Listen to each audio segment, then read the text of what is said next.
Bonjour les STMG, j'espère que vous allez bien, voilà, que vous n'avez pas trop de problèmes à cause du Covid-19. Aujourd'hui, je vais poursuivre le cours. Je vous rappelle que c'est le chapitre, la question obligatoire, qui s'appelle une inégale intégration à la mondialisation. Donc, cette vidéo fait vraiment la suite de là où on s'est arrêté dans le cours en classe. Ok? Donc là, voilà, je vous fais un petit rappel sur la question des villes-mondes, hein. Normalement, on s'est arrêté à peu près par là. D'accord? Donc, une ville-monde, on dit parfois aussi Global City, et ben c'est comme Paris, une ville où il y a des lieux qui sont ouverts à la mondialisation, qui sont connectés avec le reste du monde. Ces lieux, c'est par exemple l'aéroport Charles de Gaulle que vous voyez au centre de l'image, des lieux touristiques comme le musée du Louvre, comme Walt Disney, Disneyland, et le parc donc Disneyland pour être précis, le quartier des affaires de La Défense, qui est un grand pôle économique hein, connecté au reste du monde, le ministère du Quai d'Orsay, ministère des Affaires étrangères, hein, qui prend des décisions diplomatiques à l'échelle de la planète entière. À Paris, vous avez aussi des entreprises multinationales qui ont leur direction, leur siège, comme Total, des organismes internationaux comme l'UNESCO, qui travaillent pour l'éducation, le patrimoine et la culture. Vous avez la Bourse de Paris, qui est connectée en permanence aux bourses du monde entier, hein, où il y a des flux financiers. Vous avez également Rungis, le plus grand marché mondial dans le domaine agricole. Donc là, vous avez un bon exemple de ville-monde. Voilà, donc ça je vous avais déjà mis en cours, si je me souviens bien, ces deux définitions du bac, hein, deux notions importantes, mais au pire des cas, recopiez-les si vous ne les avez pas déjà fait. Ensuite, je vous avais dit également en cours que ce classement des plus grandes villes-mondes, eh ben, il est en constante évolution. La plus importante, c'est New York, hein, ça je pense que vous en serez douté. Ensuite vient Londres, Paris et Tokyo. Mais si vous regardez bien, eh ben, ces villes d'Europe ou des États-Unis, et puis donc du Japon, elles sont rattrapées progressivement par des métropoles émergentes. Par exemple, Hong Kong, qui est située en Chine, ou Singapour, qui est une cité-État qui est du côté de l'Asie-Pacifique. Hein, d'accord? Donc, en gros, les villes-mondes des pays du Nord, des villes-mondes d'Occident sont progressivement rattrapées par des villes émergentes. Alors là, normalement ça on l'a pas fait, donc à partir de maintenant, vous prenez bien des notes et vous prenez bien les traces écrites qui vont suivre, hein, qui seront indiquées en marron. D'accord? Alors, voyons maintenant les zones très intégrées à la mondialisation. Donc on va faire comme un effet de zoom. On va d'abord partir des continents et des pays, puis après on s'intéressera aux villes, aux petits territoires, aux petits espaces hyper mondialisés. Alors concernant les pays, depuis les années 90, on parlait de la triade. Et la triade, c'est en fait ces trois pôles, les États-Unis, l'Europe de l'Ouest et puis Chine plus Japon plus Corée, qui étaient les pays les plus riches, les plus développés, ceux qui comptaient pour la majeure partie du PIB de la planète et clairement qui étaient au top du top. D'accord?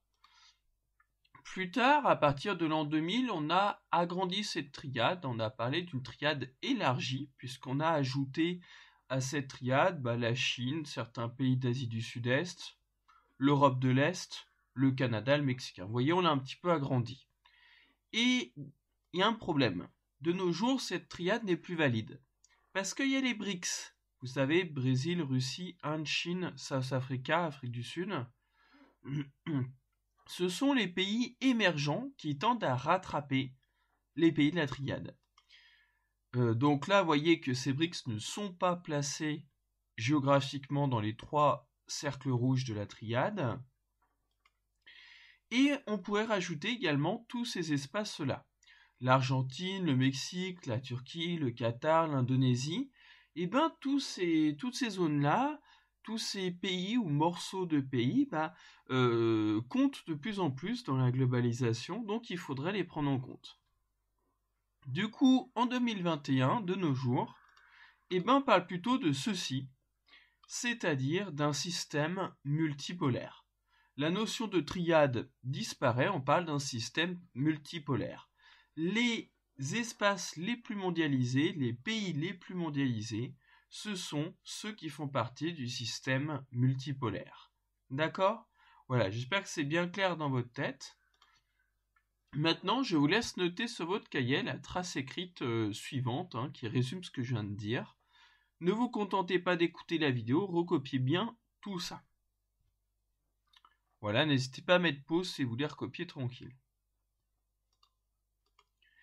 Ensuite, on va voir les petits territoires moteurs de la mondialisation. Ce sont des petites zones, pas très grandes, plus petites qu'un département, mais qui jouent un rôle moteur, un rôle crucial. Alors, normalement, j'ai prévu de vous montrer ces deux vidéos. Ces deux vidéos, vous devrez les voir en regardant sur WhatsApp les liens que je vais mettre sur WhatsApp. Ok ?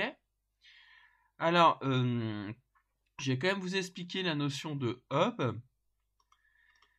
Là, je vous ai fait un imprimé écran d'une des vidéos qui explique cette notion de hub. Alors, le hub, c'est un gare ou un aéroport qui est situé au centre. Et si vous voulez, vous avez des liaisons qui se concentrent sur cet aéroport principal, ce hub. Et ensuite, ces liaisons sont redispersées vers les autres aérodromes. Du coup, ça fait un peu comme la roue d'un vélo ou la roue d'un chariot. C'est ça que ça veut dire en anglais. Hub, ça veut dire roue le moyeu d'une roue de chariot. Et pourquoi on a adopté cette organisation avec des aéroports secondaires et des aéroports principaux, des hubs, pour éviter ce que vous voyez en bas à gauche, c'est-à-dire des liaisons dans tous les sens. Une sorte de toile d'araignée. Donc un hub, c'est ça. C'est un aéroport principal qui concentre les liaisons aériennes. Du coup, je vous laisse noter sur votre cahier ces deux notions du bac que je vous prierai de bien recopier correctement. Pareil, n'hésitez pas à faire pause. Là, vous avez la trace écrite qui concerne les deux vidéos qu'on aurait dû voir. Donc, ce que j'explique, c'est que, mis à part les grands pays mondialisés comme les États-Unis ou comme la Chine, vous avez des petits territoires hyper connectés au reste du monde, les villes globales, on a déjà cité Paris, les ports géants comme Rotterdam ou Shanghai, mais il peut en avoir bien d'autres, les aéroports qu'on appelle aussi hubs, certaines grandes gares, et puis dans la deuxième vidéo, j'ai cité la plateforme multimodale d'Europort en Lorraine qui combine, dans un même endroit, vous avez donc des péniches, des camions poids lourds et des trains. Ok ? Voilà, donc maintenant, on va voir les espaces qui sont moyennement mondialisés, qui sont une sorte d'entre-deux. Mondialisés un petit peu, mais pas beaucoup. Et comme pays, on a un bon exemple avec la situation de l'Algérie. Et oui, de l'Algérie. Vous allez voir, je vais vous expliquer pourquoi. L'Algérie, ils sont bien connectés au reste du monde parce que vous le voyez dans cet imprimé écran qui est d'une autre vidéo que je comptais vous montrer. Et le pétrole et le gaz, ça représente, vous voyez bien à droite, 98% des exportations du pays et 60% du budget de l'État. Vous avez une économie de rente. Vous avez une économie focalisée, beaucoup trop concentrée sur le pétrole et le gaz. L'ennui, c'est qu'ils font rien d'autre. Ils n'ont pas une économie diversifiée.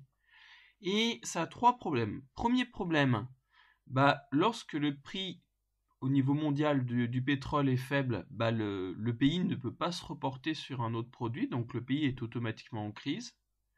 Deuxième problème, le pétrole et le gaz, ce ne sont pas des ressources illimitées. L'Algérie a du pétrole que pour 30 ans. Et troisième problème, c'est ce pétrole et ce gaz, c'est un peu comme de l'argent facile. Et du coup, ça n'a pas incité les Algériens, le gouvernement, à faire des efforts pour diversifier l'économie. Ils se sont contentés, globalement, depuis 50 ans, d'encaisser cet argent sans trop faire d'investissement, sans utiliser cet argent de manière efficace. cet argent était plutôt gaspillé parce qu'en gros, ils se disaient, bah, c'est pas trop grave, de toute façon, on a du pétrole. Donc, tant qu'on a du pétrole, il n'y a pas à s'inquiéter. De l'argent, il y en a dans le passé, il y en a dans le présent, il y en aura dans le futur. D'accord? Une sorte d'illusion, un petit peu. C'est comme un étudiant qui toucherait un héritage et puis qui se mettrait pas à bosser sérieusement ses études, si vous voulez. À cause de l'argent facile, eh ben, il se laisse aller, il bosse pas, il gaspille son fric et sa situation n'évolue pas. C'est à peu près pareil. Ok? Là, je vous ai mis donc la trace écrite, pareil, prenez votre cahier, recopiez-la bien sérieusement, de toute façon, je vérifierai ça soit sur WhatsApp, soit à la rentrée. D'accord? Sur ce, donc là, j'ai parlé de l'Algérie, de son économie, mais ça reste quand même un très beau pays. Si j'avais pu vous montrer la vidéo du dessous des cartes, vous aurez vu de très beaux paysages, des plages, aussi du relief et des zones désertiques sympathiques à visiter. Voilà, soyez bien sérieux et à bientôt. Merci pour votre écoute.